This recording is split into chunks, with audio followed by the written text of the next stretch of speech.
ଦେଖନ୍ତୁ Madaguda revenue village କହି ସୁକୁଙ୍ଗିଆ ଗ୍ରାମରେ ଅବସ୍ଥିତ ସେହି ଜାଗା ମଧ୍ୟରେ ଆମେ ପହଞ୍ଚିଛୁ ଫାଇନାଲି।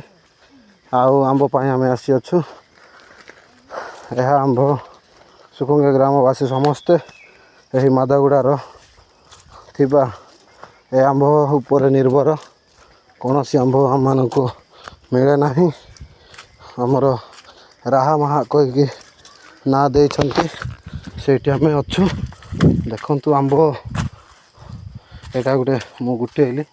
ଦେଖନ୍ତୁ କେତେ ଭଲ ଆମ୍ବ। ଏଇଟା ଦେଖନ୍ତୁ କେତେ ସୁନ୍ଦର ଆମ୍ବ, ମାନେ ଏଇଟା କୁହ ନାହିଁ କେତେ ମିଠା ଆଉ ସୁନ୍ଦର ଆମ୍ବ।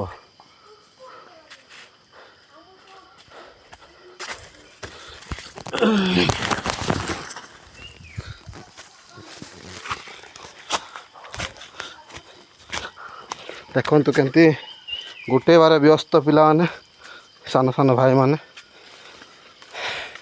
ଦେଖନ୍ତୁ କେମିତି ହସ୍ତ ଧରିକି ଆମ୍ବ ପାଇଁ ପାଣି ବି ଧରିଛୁ। ସବୁ ଚାଲିଛି। ସମସ୍ତଙ୍କୁ ଟିକେ ଦେଖିଦିଅ।